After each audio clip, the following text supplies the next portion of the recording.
Tem um mix aqui, vou deixar bem baixinho. Opa, tá alta a música. Vamos baixar. Essa altura toda também.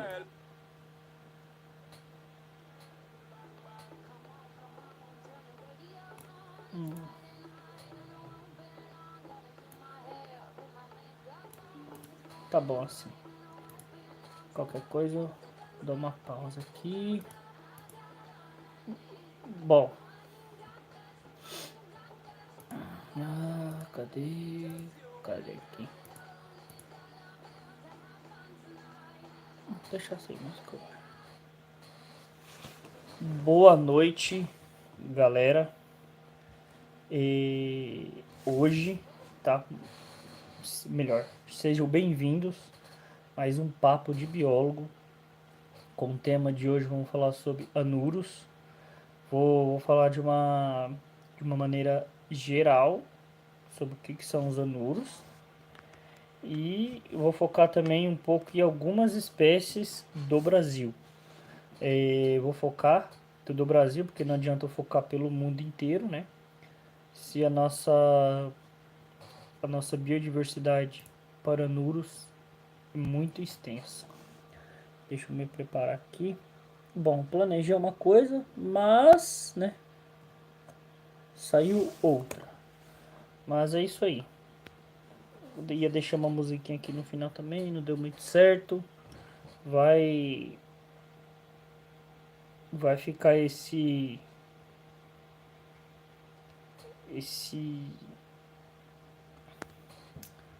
sonzinho da cadeira, mas é normal, tá?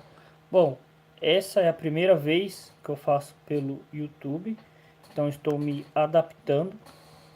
Eu faço mais ali no Instagram. Vou conversar um pouco aqui com vocês. E quem tiver dúvida, pode estar deixando aí. Não sei como aparece aqui, mas beleza. Mas vamos conversando. Depois no final eu respondo as perguntas. Bom, o que são anuros? Tá? Os anuros pertencem à classe anfíbia. O que vai compor essa classe? São conhecidos popularmente como sapos, rãs e pererecas. São da ordem dos anfíbios chamado anura. Só que vamos dizer assim, essa classe anfíbia ela vai englobar bem mais coisas do que os anuros. Eles são caracterizados principalmente por não possuírem cauda na fase adulta. Por isso que é chamado de anuro, que é sem cauda. Possuem membros posteriores longos e musculosos, que são adaptados para saltar, e uma pele geralmente úmida e permeável. Eu vou mostrar também no finalzinho aqui a diferença de sapo, perereca e rã. Para quem não conhece, não está habituado, acha que todos são iguais, mas eles vão ter uma certa peculiaridade ali. Bom, além dessa ordem, temos outras duas que vai compor essa classe, tá? Que são a é até difícil de ler, tá, galera? Ginophiona, que são conhecidos como cobras cegas ou cecílias. Muitos de vocês aí já viu cobras cegas, acham que são cobras, mas na verdade são anfíbios, tá? Então é um animal que não precisa matar. Ele come alguns insetos ali de jardim e é totalmente inofensivo. Outro que vai pertencer dessa ordem é a ordem caudata, que são salamandras e tritões. Tem uma salamandra que é bem conhecida, ela vive no México e é usada até para pet. Eu não vou lembrar o nome tem um nome parecido com Maia, mas ela é rosinha, então umas barbatando uns leques assim do lado. Bom, uma curiosidade agora, porque eu vim falar também de anuros. Segundo o ICMBio, cerca de 1.888 espécies de anuros existem no Brasil, sendo que 1.144 espécies são de anuros e 39 são de cobras cegas ou cecílias e só 5 espécies de salamandra, tornando assim o nosso bioma, né, os nossos biomas e o nosso Brasil como o primeiro do mundo ter mais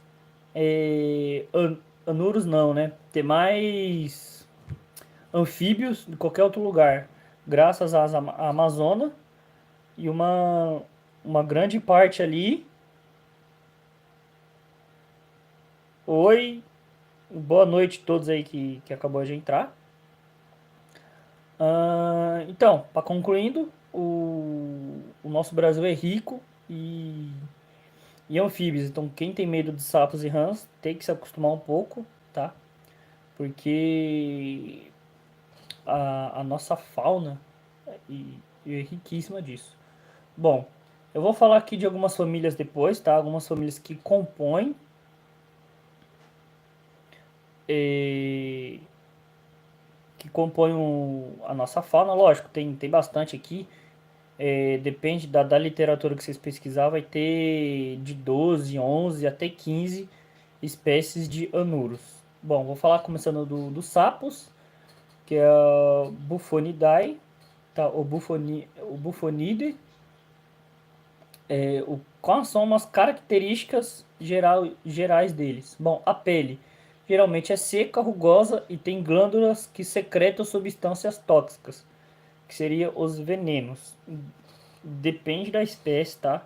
Geralmente quando você pega o sapo, não vamos supor aqui o sapo cururu. Só de você pegar ele, ele não vai transmitir o veneno. Você tem que apertar as glândulas cair na sua mão e você ir lá passar nos olhos, na boca e alguma mucosa para contrair. É poucos sapos, tá, que tem veneno extremamente tóxico para a gente. Mas isso eu vou falar mais para frente também. Bom, os membros posteriores são mais curtos, adaptados para saltos curtos e movimentação lentas. Geralmente, tá, dessa ordem aqui da Bufonidae, ou Bufonide, são sapos, eles são maiores e quando eles é pequeno, eles pulam bastante. Aí quando eles crescem, não, ele já fica já robusto e mais tranquilo. Bom, os seus olhos são como é normal ter olhos saltados com pupilas. Não, eu já li aqui errado. Bom, normalmente tem olhos proeminentes com pupilas horizontais. Então, uma das características de você distinguir um sapo. Bom, vou falar das rãs agora. Eu li algumas literaturas, né? Aí tem que pesquisar bem. Que não existe rãs nativas do Brasil, elas foram trazidas. E outras literaturas falam que existem algumas rãs daqui. Então fica a critério aí quando vocês for pesquisar bem. Dá uma lida, dá uma verificada, porque sempre vai ter esses dispareios aí. Bom, o que vai ser classificado a rã? Da pele. Geralmente é lisa e úmida, favorecendo a respiração cutânea. Seu corpo é esbelto e aerodinâmico, facilitando a natação e o salto. Os membros posteriores são longos e musculosos, ideais para saltos longos. Os olhos, comumente, têm olhos saltados com pupilas redondadas. Isso é que vai definir uma rã, da família Ranidae. É claro, cada família vai ter suas peculiaridades, mas muitos usam a identificação através das patas, tá? Que vai ter, é mais fácil identificar. As pererecas. A pele são lisa, muitas vezes com cores vibrantes e padrões chamativos. Seu corpo pequeno e leve, facilitando a locomoção em árvores. Membros, dedos longos e adesivos, adaptados para... Calma aí, me perdi. Adaptados, permitindo que se prenda em superfícies verticais. E os olhos também possuem olhos proeminentes, adaptados para visibilidade em ambientes arbóreos. Tem a diferença de perereca e rã. Além dessas diferenças, vou mostrar a foto aqui, vocês vão conseguir visualizar melhor a diferença entre eles. Bom, agora eu vou falar um pouco dos biomas, tá? Os sapos, eles vão ter o bioma chamado cerrado, regiões urbanas e áreas urbanas e regiões semiáridas, onde pode se encontrar em solos secos e ambientes menos úmidos. As rãs. Os biomas são florestas tropicais, por exemplo, aqui no Brasil, vai ter a Amazônia e a Mata Atlântica, onde habitam ambientes aquáticos ou úmidos, como lagoas, rios e brejos. Então são lugares mais fáceis de vocês acharem esses animais através dessas regiões. E as pererecas? Tem florestas tropicais e subtropicais, como a Amazônia e a Mata Atlântica, além de áreas de vegetação densa onde pode se esconder e se mover entre as folhas de árvores. Bom, com isso, dependendo do jardim que você tem, você pode acabar atraindo algumas espécies. Aqui, por exemplo, o já atraiu o sapo, que é o sapo cururu, que ficou um bom tempo aqui.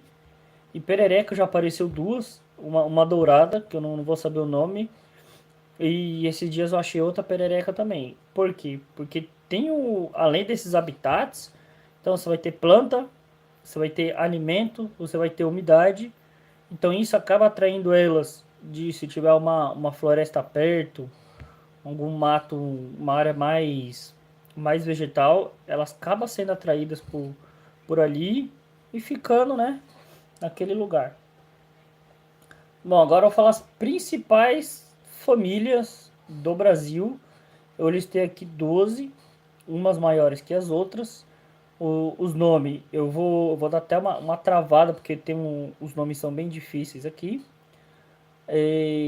Vai ter que nem aqui um exemplo, sapo bufonidae, sapos verdadeiros. Ah, por que são sapos verdadeiros? Aí já é uma outra história. Tá, eita, pera aí que eu já me bananei aqui. Bom, seguindo, já são uma outra história, porque só tem esses sapos verdadeiros, tem outro. Deixa eu me encontrar aqui. Se tiver pergunta, pessoal, pode fazer aí, tá? Que se eu souber, claro, eu vou responder aqui. Opa! É meio difícil aqui fazer com celular e no computador, mas enfim. Deixa eu ver onde eu parei aqui. Vamos voltar, galera. Apertei um botão aqui, acabei saindo da apresentação. Claro, isso aqui eu fiz uma apresentação para ficar mais fácil, né? Eu traduzi, porque senão é muita informação. E como não sou especialista, né? Se eu entendo um pouco, lembrando, quem é especialista em sapos, em pererecas, em anfíbios e répteis é chamado de herpetólogo, que vai estudar essa parte, ele vai ter um conhecimento maior, tá? O meu conhecimento é voltado para cactos, tá? Então eu vou ter uma base ali desse assunto, então vou explicar um pouco para vocês também traduzindo para ficar mais fácil. Bom, vamos lá. A Bufonidae, que são os sapos verdadeiros. Exemplo, é o sapo cururu, o Rhinella marina, tá certo aqui. Então, li uma coisa e tem uns nomes errados aqui, mas enfim. O sapo gigante também, tem uns que chamam de sapo boi, então cada região vai ter o nome, tá? Ele é um dos sapos mais conhecidos dessa família, o que mais é encontrado por aí. Tem a Ranidae, que são as rãs verdadeiras. Um exemplo é a rã touro, que ela não é daqui, ela foi trazida. Deixa eu ver se eu me lembro da onde, eu tô em dúvida se foi da Ásia ou da Europa, tá? Ela foi trazida para cá, onde era servida como alimentos. E tem fazendas que chamam, que criam essas rãs para vender. Eu particularmente não gosto de comer isso, eu acho bem nojento, mas tem gente que gosta, né? E tem a rã falcão também. Vou falar agora da outra, da Iridae, que são pererecas e rãs arborícolas.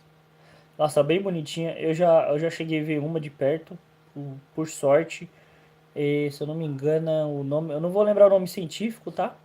É que nem aqui tem nome científico, mas varia bastante o nome científico. Depois eu posso até. Tem basinônimo, sinônimo.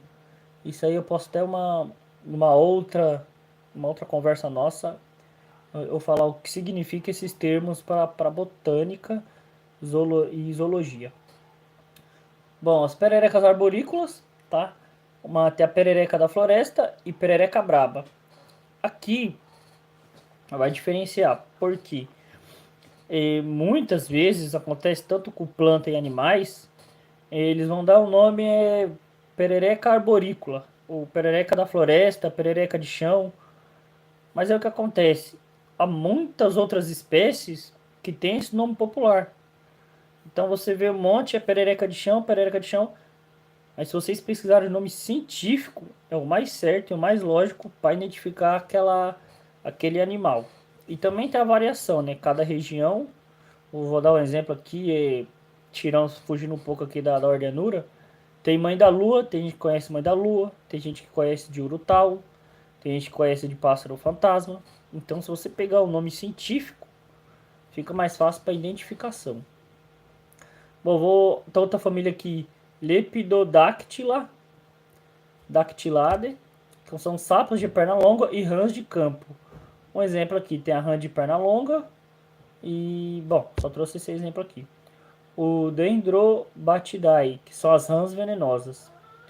Das que eu pesquisei, não é só rãs, aqui tá rãs, tá? Mas tem sapos também, tem outros anuros que são venenosos. Tem a rã de fogo, eu vi que ela dá no Brasil, só não pesquisei mais a fundo se ela é nativa. Tem a... Tomar um pouco de água aqui, minha garrafinha tá longe. Ai, ai. Pronto. Mas falar muito a garganta fica seca. Vamos ter aqui, tem a Microlidae, que são as rãs pequenas de sapinho. Ó, que nem um exemplo aqui, sapinho. Aí vai depender, vai ter várias espécies, né? Tem a Cyclorampididae, que é essas rãs de chanfro. Um exemplo é a rã canela. Tem a Pelobatidae, que são sapos escavadores, que é o sapo do cerrado. Esses sapos escavadores, eu não trouxe foto dele aqui. Eles são sapos que vivem mais no cerrado, tá? E caatinga, mais próximos onde tem cursos de água. Eles têm eu não vou lembrar agora, eu li e acabei esquecendo. Eles fazem uma hibernação, não chama hibernação, porque hibernação se dá devido ao frio. Eles fazem um procedimento que é igual, só que através de calor. Quando está muito calor, eles se enterram ali e meio que hibernam, tem outro nome, tá? E esperam até ver um clima mais úmido, vir as monções, né? Que alguns lugares chamam de monções, que é o tempo de chuva, para eles poderem saírem. Tá, aqui tem, olha, esse nome aqui é complicado, viu? Amphignathodontidae. É uma família melhor e pouco representada. Aí só vai ter o nome científico aqui, que é o Amphignathodon. Nem é o nome da espécie, mas o nome do gênero, porque espécie já não tem, né? Tem a Rhinodermidae, espécies relacionadas a algumas rãs endêmicas, exemplo. Aí tem aqui a Rhinoderna darwini, as Aplastodidae, que são as rãs do gênero Asplastodiscus. E tem a última aqui, que é a Olha, tem uns nomes aqui bem complicados, viu? Parece trava-língua. Ceratopriidae, que são os sapos do gênero Cerratropis. Um exemplo é o sapo boi. Então é por isso que eu falo, tem gente que chama o sapo boi, né? Tem gente que chama o sapo cururu de sapo boi. Então vai variar bastante. Fala agora um pouco do ciclo de vida, que eles fazem um ciclo de vida completo. Tem outro ciclo, tem alguns insetos também que fazem o ciclo de vida completo. Um exemplo deles, mais conhecido, são as borboletas e as mariposas. E os anfíbios, né? Daí são os primeiros animais, se vocês pegarem a parte evolutiva, depois dos peixes, são os primeiros animais a pisar em terra. Então ele vai ter duas fases. Também eu vou ter uma foto aqui para mostrar para vocês, para entender. Ele tem a fase aquática e a fase terrestre. Bom, vamos lá. Eu vou começar pelo ovo. Os anuros geralmente se reproduzem em ambientes aquáticos, como lagoas, rios e poças. As fêmeas depositam ovos em massa ou em cordões, e esses ovos são fertilizados externamente pelos machos. Geralmente, porque tem alguns anfíbios que eles não jogam na água, tá? Os peixes, eles fazem a cúpula, que nem os mamíferos e tantos outros animais que fazem a cúpula para poder se reproduzirem. Bom, os ovos são envoltos por uma geleia protetora chamada de gelatina ovular, um nome bem fácil de gravar, tá? E para que ela vai servir? Ela vai proteger de predadores, da desidratação, ela vai manter o embrião hidratado, a flutuabilidade quando é jogado na água, ela vai servir para ficar flutuando em cima ali, para os ovos não caírem e os peixes comerem. Claro que tem alguns uns peixes ali que vai acabar peridando. E também elas liberam componentes químicos, tá, que vão afastar predadores. Se vão afastar todos os predadores, eu já não vou saber falar para vocês, mas vai afastar uma grande parte. Gema ou larva, que é chamada de tadpole, tá? Então, só um conhecimento aí para vocês. Quando vocês vê as larvinhas, é um tadpole. Após alguns dias, dependendo da temperatura e da espécie, os ovos eclodem liberando girinos, que são os tadpoles. Então, quando vocês verem girinos, vocês lembram desse nominho bem fácil. Não vou passar aqui também o tempo de amadurecimento de eclosão dos ovos, porque cada espécie é uma espécie, e a espécie da Mata Atlântica pode ser o sapo cururu. Vai ser diferente lá da Amazonas, porque o clima é diferente, a situação é diferente, então vai ter bastante variabilidade. Os girinos são aquáticos, têm corpo oval, cauda longa e não têm membros. Eles se alimentam de matéria vegetal, algas e detritos no ambiente aquático. Durante essa fase, os girinos respiram através de brânquias. Então, é interessante os anfíbios, os anuros, porque até aqui ele vai se comportar parecendo um peixe, né? Ele vai viver na água, vai ter as brânquias, vão respirar na água e vai ter cauda, né? É um bicho bem interessante de se aprofundar um pouco mais. Aí vem a metamorfose. Ao longo do desenvolvimento, os girinos passam por mudanças significativas durante a fase da metamorfose. Metamorfose. Essa fase geralmente começa com o crescimento de membros e a redução da cauda. Por isso também tem de anuro. Os girinos desenvolvem pulmões para respirar ar e suas brânquias são reabsorvidas gradualmente. A dieta dos girinos também muda, passando de herbívora para carnívora em muitas espécies. Então olha que interessante.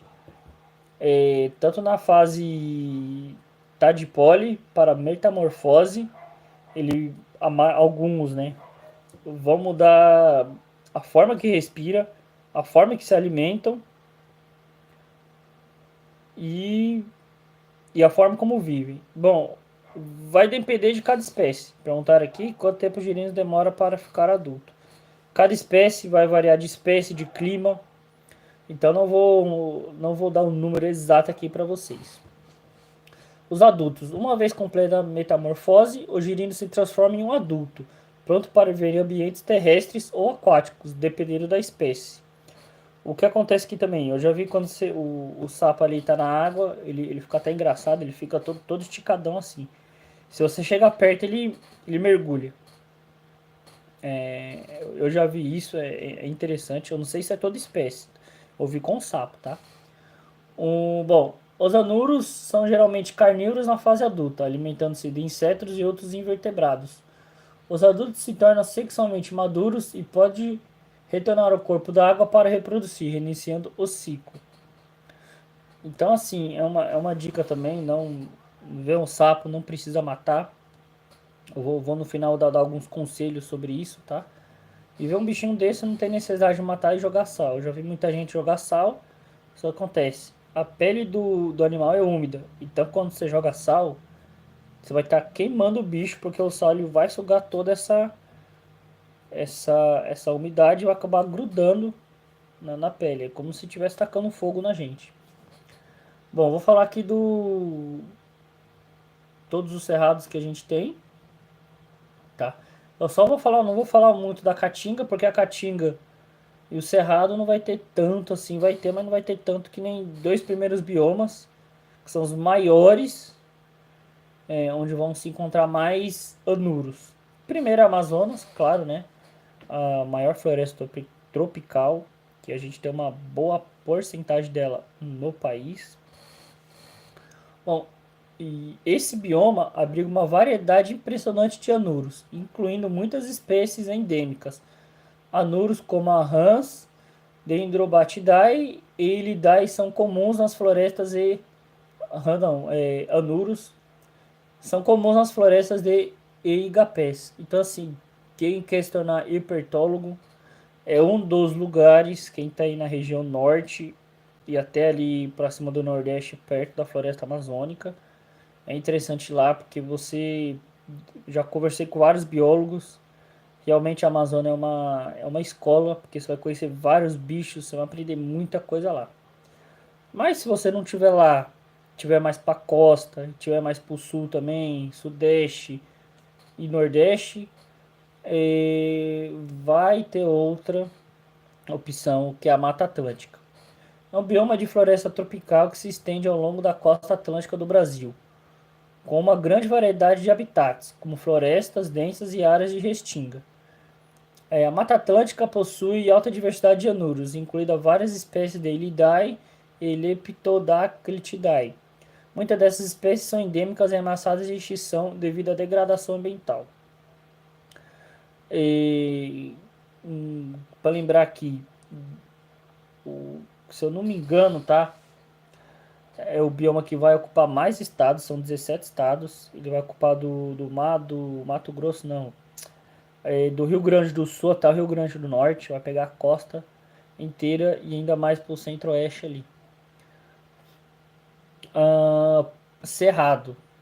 Embora a diversidade de anuros seja menor em comparação com a Amazônia e Mata Atlântica, o Cerrado abriga várias espécies adaptadas a este ambiente, como os sapos do gênero Leptodactylus, que são aqueles sapos que eles vai se enterrar ali, são sapos cavadores, justamente por causa da umidade, que não é todo ano, né? Na Caatinga também vai ser parecido essa espécie, tá? Então não vai ter muita espécies de anuros. Pantanal.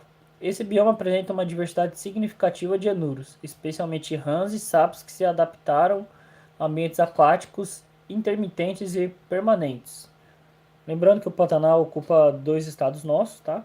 E pega o Paraguai ali, que é chamado de Chaco, vai ocupar o Mato Grosso do Sul, e a maior área alagada do mundo. Então é um bioma muito exclusivo, não só do Brasil, mas uma boa parte. Vamos ter o Pampa.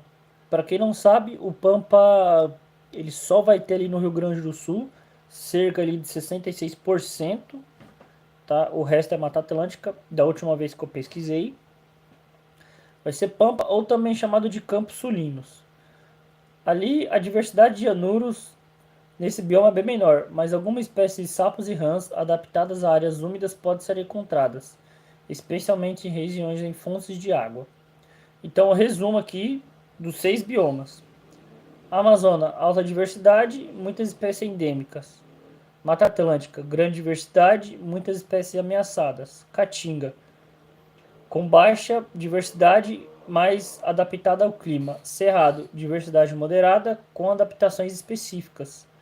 Pantanal, diversidade significativa em ambientes aquáticos. E Pampa, menor diversidade, com algumas espécies adaptadas.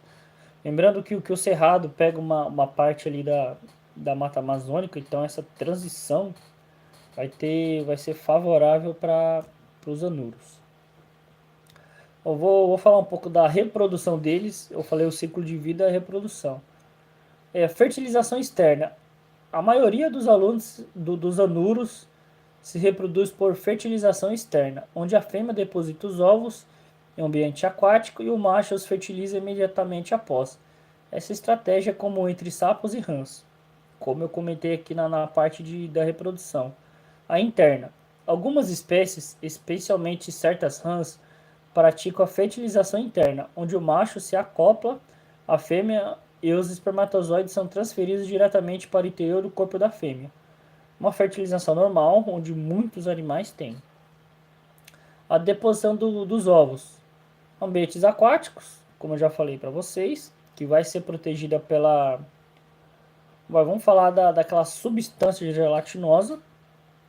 Terrestres, algumas espécies, como o gênero Aplastodiscus, pode se reproduzir em ambientes terrestres, depositando ovos em locais úmidos que não são totalmente submersos.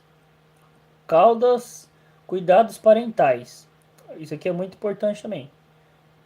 Ausência de cuidados. Muitas espécies não manifestam cuidados parentais, onde após a deposição dos ovos, os pais não protegem a prole e a vida que segue. Então, criou, tacou lá, tchau, obrigado. E os cuidados parentais. Outras espécies, como algumas rãs do gênero Rhinoderna, demonstram os cuidados parentais, onde um ou ambos os pais podem vigiar os ovos e até transportar os girinos para ambientes aquáticos após a eclosão. E a eclosão dos ovos também, que eu já comentei com vocês, vai depender muito da temperatura, tá? E do clima para ele eclodirem. Eu trouxe aqui, tá? E isso foi até um pouco controverso de achar, porque cada hora que você pesquisa é um sapo diferente. Então, quem vai bater o martelo para falar qual o menor, só teve um aqui que deu certeza que era o menor sapo, tá? Qual o maior sapo, qual o maior anuro, qual é o mais venenoso, então vai depender muito.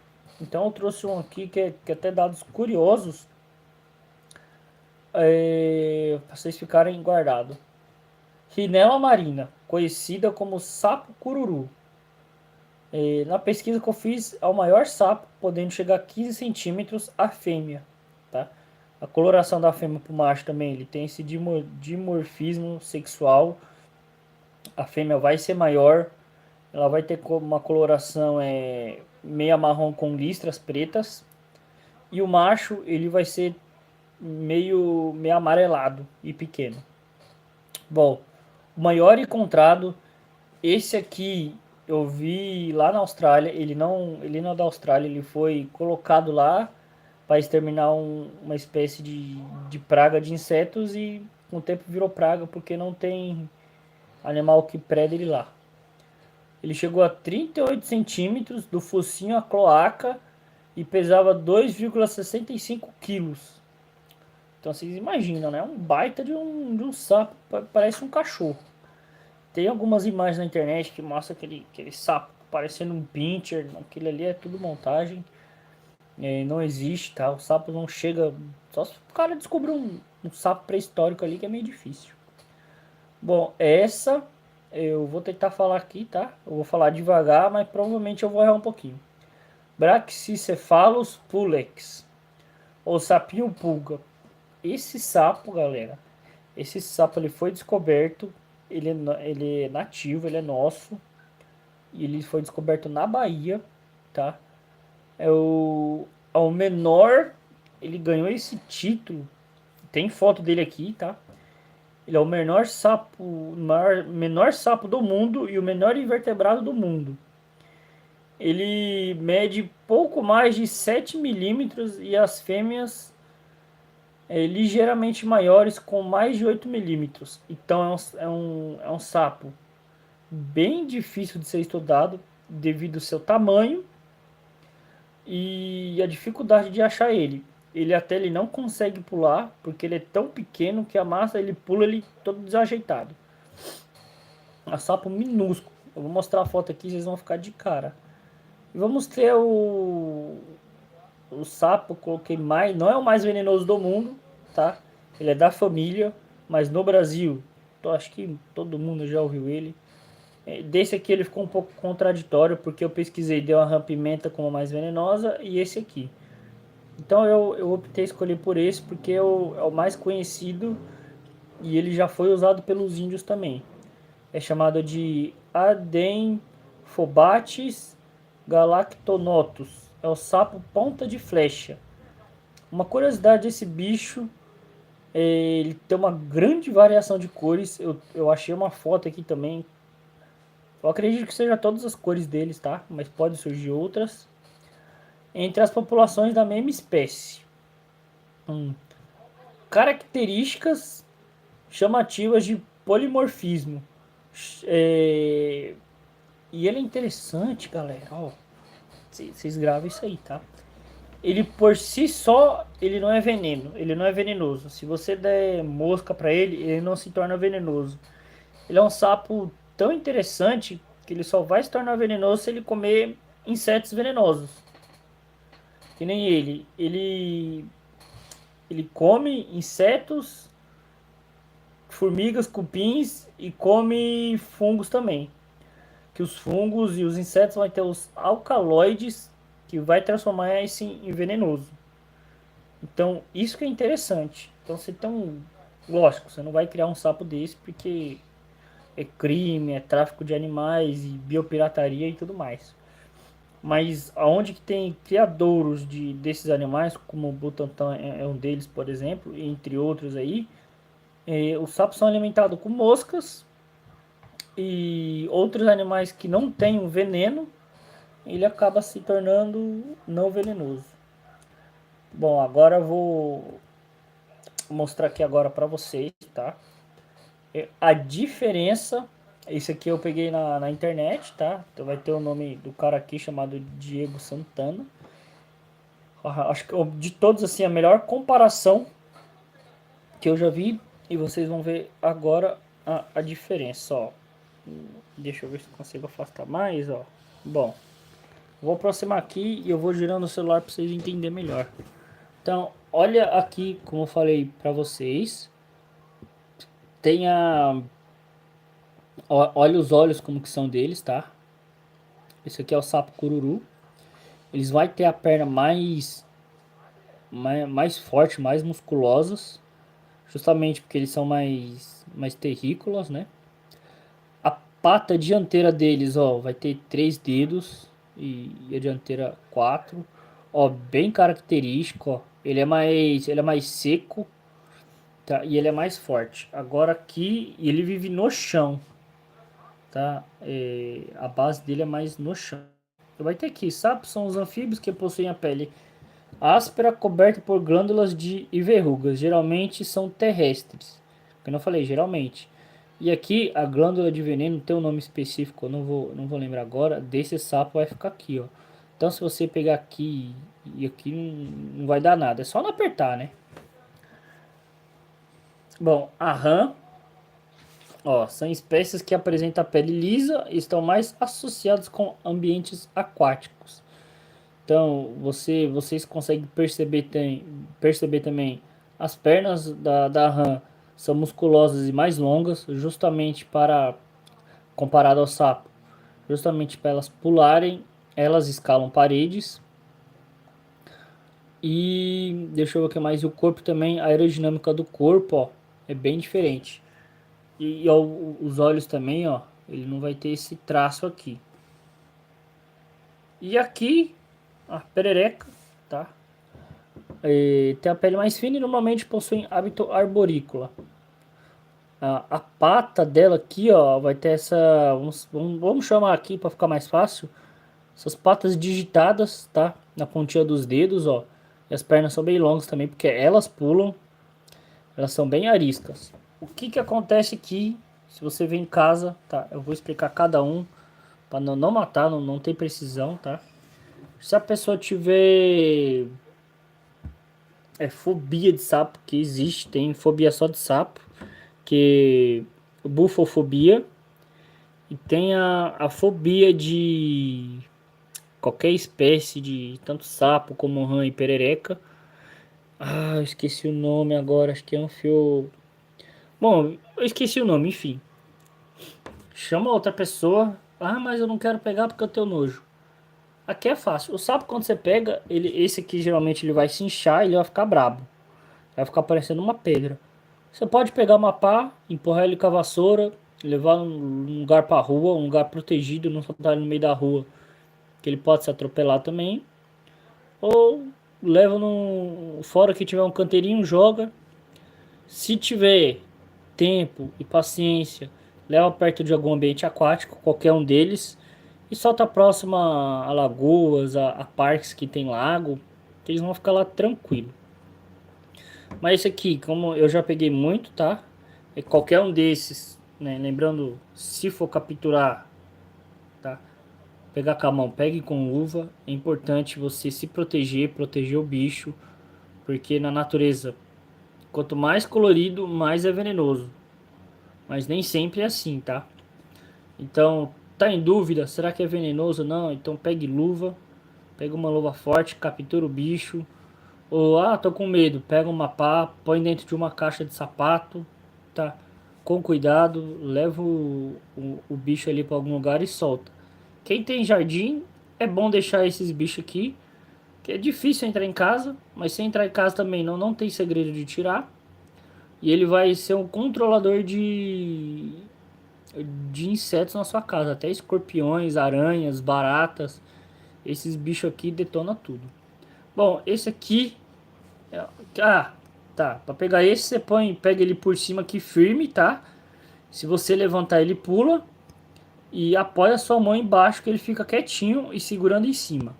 Como que eu sei? Que esse aqui eu já peguei muito, tá? Eu já resgatei muito. Ele fica quietinho.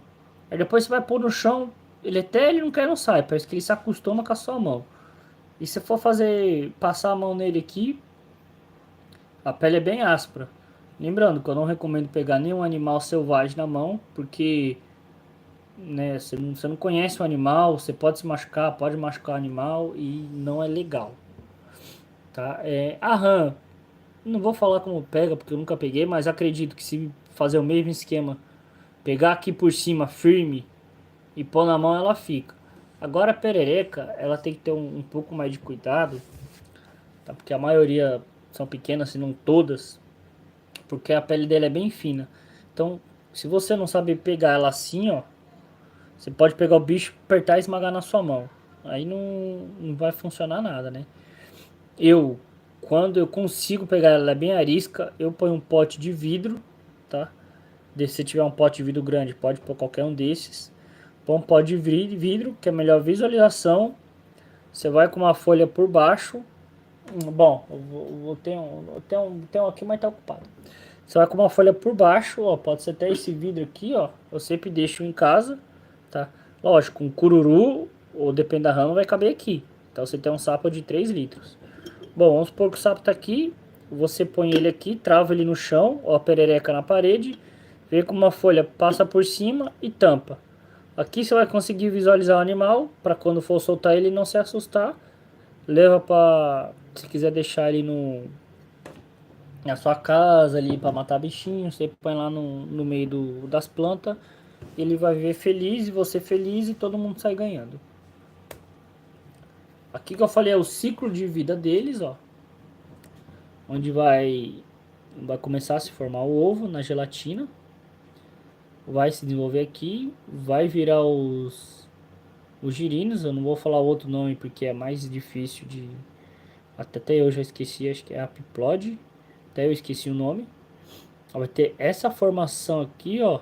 Vai aparecer um peixe, quem olha assim de repente, né? Vai começar a se desenvolver aqui a sua pata. Aí daqui a parte da metamorfose, que ele já vai estar saindo na transição do ambiente aquático para o terrestre. E onde começa a crescer o... Aqui é um sapo, tá? Ó, dá pra perceber o sapo por causa da pata. Não vai dar pra ver o olho aqui, mas tá só a musculatura. E onde ele vai crescer e ficar esse bichão aqui. Aqui, só pra vocês, curiosidade. Aqui, essa foto eu achei bem legal, galera, ó. Porque aqui você vai ter um sapo. Ó, já bateu na hora que é um sapo. Essa aqui é uma rã, da aerodinâmica dela. E a rã também vai ter não deu pra ver na outra foto, mas vai ter essa... Opa, deixa eu mirar aqui isso aí. Vai ter essa parte aqui e a perereca, ó. Até o jeito de andar da perereca. Aqui a cobra cega. Esse aqui vai ser o tritão. E esse aqui é a salamandra. Quando eu fazer uma hora live com hiperteologia vai ficar mais fácil. E aqui, tá? Eu não vou ler pra vocês. Vocês estão acompanhando aí. Depois vai ser jogado aí no YouTube. Vocês vão conseguir ver melhor. É a parte, a morfologia interna dos órgãos do sapo e de qualquer outro anfíbio. Qualquer outro anfíbio não. Da ordem Anura. Olha que interessante. Que fica o coração, ó, o tamanho do cordão nervo, o tamanho do cérebro, bem aqui, ó. Bem. É bem minúsculo, né? Enfim. Vou deixar mais um pouquinho aí pra vocês darem uma lida. Tá? Quiser tirar um print e marcar lá no Instagram também, pode estar fazendo. Aqui, ó, essa foto aqui, ó, eu não sei. Ó, essa aqui eu tô em dúvida. Eu não sei se é uma foto real, uma digitalizada ou de um molde, mas é uma foto bem legal, ó, que vai conseguir ver. Parece que ele tem. Eu tô meio enganado, será? Deixa eu dar uma olhada aqui. Pois é, parece que o sapo tem um pulmão só, ou pulmões, né? Parece que tem um, né? Agora eu tô em dúvida aqui, antes que vocês me perguntem. Eu não sei se vai ter um ou dois, ó. O coraçãozinho dele bem centralizado, tá? E os intestinos do lado. Agora aqui, ó. Olha o sapo pulga. Foi registrado no Guinness Book. Até agora com o menor sapo. Olha o tamanho desse sapinho. Então, como vai achar esse sapo na natureza? É bem complicado, é bem difícil. Tá o nome dele científico aqui. O Brachycephalus pulex. E agora a variação de cor, tá, do sapo ponta de flecha, Adenphobates galactonotus.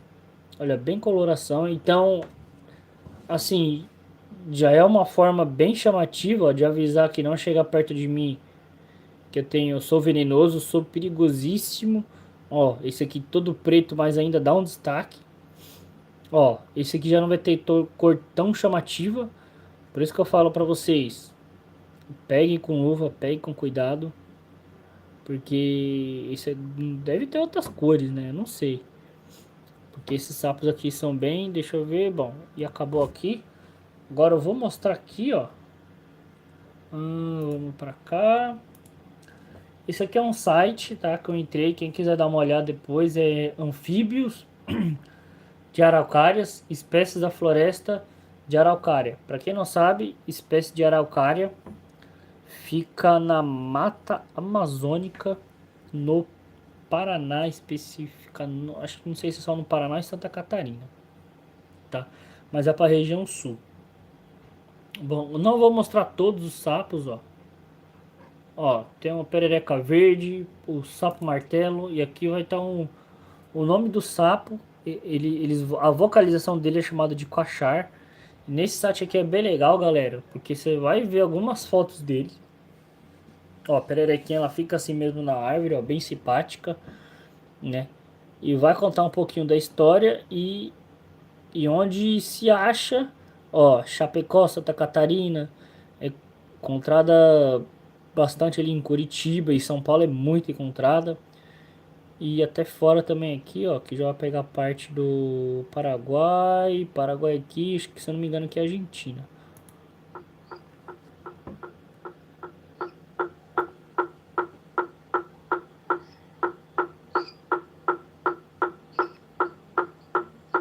Então vocês entenderam porque sapo martelo, porque é parecido com uma martelada. O site, não me envergonha não aqui, site. Meu chapéu, viu? O site, tá acontecendo aqui, site. Vou mostrar um negócio aqui pra vocês e o site me dá uma dessa. Aí, ó. Eita, que maravilha. Que legal, ainda bem que eu guardei o site aqui, ó. Vamos. Ao vivo é isso aí, galera. Guarda aí que vamos de novo. Bom, voltei. Tá a espécie aqui, ó. Eu vou abrir, ó, a pererecanã, apito do brejo. Vamos dar uma olhada. Eu não vou mostrar todos, né? Porque tem muito. Aí, ó, que legal. Aí você clica aqui, não vai dar. Maria. Me assustei agora, viu? Meu amigo.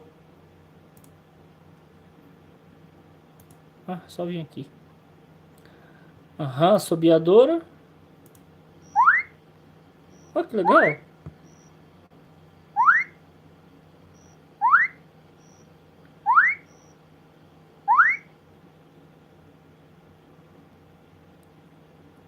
Bonitinha.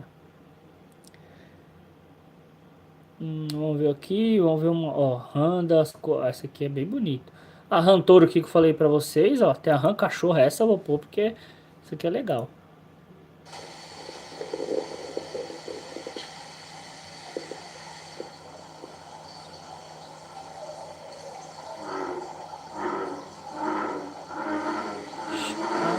Tá aí porque é rã touro.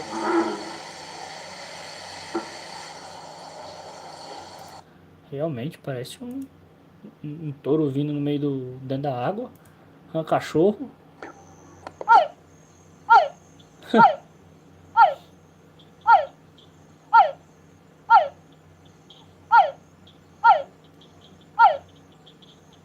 Agora vocês entenderam, né? Porque esses nomes populares. Oh, apertei errado aqui.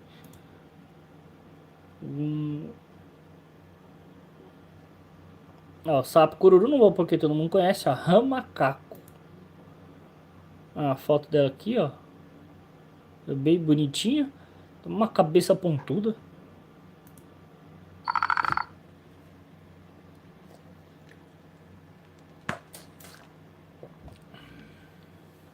Tá, essa aqui é bem demorada. Ela é preguiçosa pra plantar.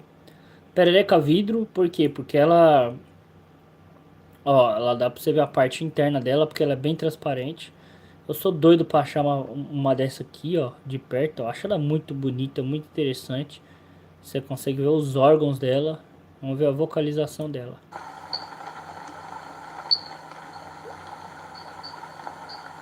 2 centímetros, bem pequeno.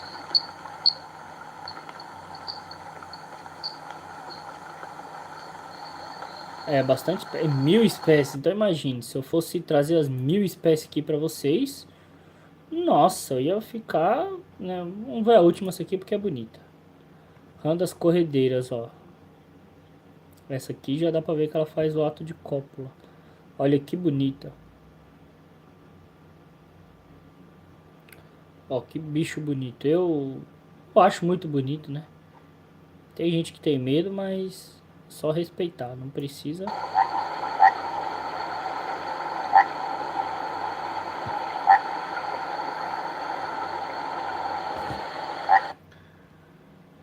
Bom, deixar um... Lógico, eu vou falar a última da live aqui, vou dar uma dica de livro. Lembrando que os anuros, eles são importantes, tá? Eles são controle de insetos e também são indícios de qualidade ambiental. Onde tem muito sapo significa que o ambiente é bom, o ambiente não é poluído. Então é bem importante isso. Toda espécie vamos dizer assim, tem uma importância na natureza, né? Por mais que, para que serve essa espécie? Não, ela tem importância, né? Às vezes a gente não sabemos qual, mas ela tem. Então não precisa matar, não precisa jogar sal, é só remover ela para um lugar. Quiser deixar no jardim, deixa, não vai fazer mal algum. Quiser, não quero ter no meu jardim, leva para outro lugar, solta ela. Mas vamos preservar porque é o dever de todos preservar esses animais. Bom, e a dica de livro de hoje, eu vou ler primeiro ele aqui, tá? Eu não vou ler o resumo aqui, porque vai ficar muito extenso. Não, acho que eu vou até ler o resumo, ó. A emoção mais forte e mais antiga do homem é o medo. E a espécie mais forte e mais antiga de medo é o medo do desconhecido. Poucos psicólogos contestar esses fatos, e a sua verdade admitida deve firmar para sempre a autenticidade e dignidade das narrações fantásticas de horror como forma literária. Quem escreveu isso foi Lovecraft, apesar o livro não é dele, é de Doug Pereira. O nome do livro é Diários de Aqueronte, Crônicas sobre as Pegadas da Morte, da Insanidade. E eu gostei muito desse livro. Ele tem umas pegadas meio de terror. É muito interessante. Ele foi publicado em 2015. Qual é o nome da editora aqui? Ixi Maria, sei lá o nome da editora aqui. Vou ver se eu achar que eu falo pra vocês. Pior que nem tem a imagem da capa. Não vai ter aqui. Tem uns que tem nome aqui, tem uns que tem o tanto de páginas e que tem um livro. Mas esse aqui, por que pareça, não tem. Bom, enfim, ele vai ter 123 páginas. Não, vai ter mais. 127 páginas, ó, é um livro bem curto, mas bem legal. Tem histórias aqui que é o guia 1 e o guia 2. Eu não vou falar que senão vai estragar, tá? A conversa do guia 2 é bem interessante. Eu acho que das crônicas aqui é uma das melhores que eu achei. São poucas crônicas, não são muitas. Ó, vou deixar aqui também, ó. Opa, não sei se vocês estão conseguindo ver. Pra mim tá te aparecendo cabeça pra baixo, né? É um livro que eu indico. Essa aqui é da minha... o nome aqui é Cafeína Literária, o nome da editora. Esse aqui é da minha coleção particular. E eu li ele, acho que vai fazer uns 2 anos que eu li ele. Acho que até esse ano eu vou estar lendo ele de novo, porque assim, conforme muitos livros que a gente vai lendo, a gente acaba esquecendo, né? Normal. Assim como filme e outras coisas que faz, a gente acaba esquecendo. Então, era mais livro curtinho, é bom sempre estar lendo. Lógico, tem livros aqui de 600, 600 páginas, eu não cheguei a ler ainda. Mas é um livro que é demorado para ler, então vai ser bem difícil esquecer. Eu vou deixar aqui, tá? Finalizar essa live com o Sapo Curupira, a voz. Então quero agradecer aí todos que participaram. Depois eu vou editar, vou deixar na minha playlist, tá, de Papo de Biólogo, essa live. Para quem não me conhece, eu sou biólogo Marcel Barreto. Tenho minhas redes sociais, que as três tanto TikTok, Instagram e YouTube, é bio.barreto. Cada rede social aborda uma parte diferente ali da biologia, tá? Se tiver alguma pergunta, quando for postado esse vídeo, deixa aí nos comentários que eu vou estar respondendo. Agradeço a todos, tenham uma boa semana, tenham um bom final de semana e depois uma boa semana. Fique com Deus e fiquem agora para fechar essa live com o som da Perereca Curupira.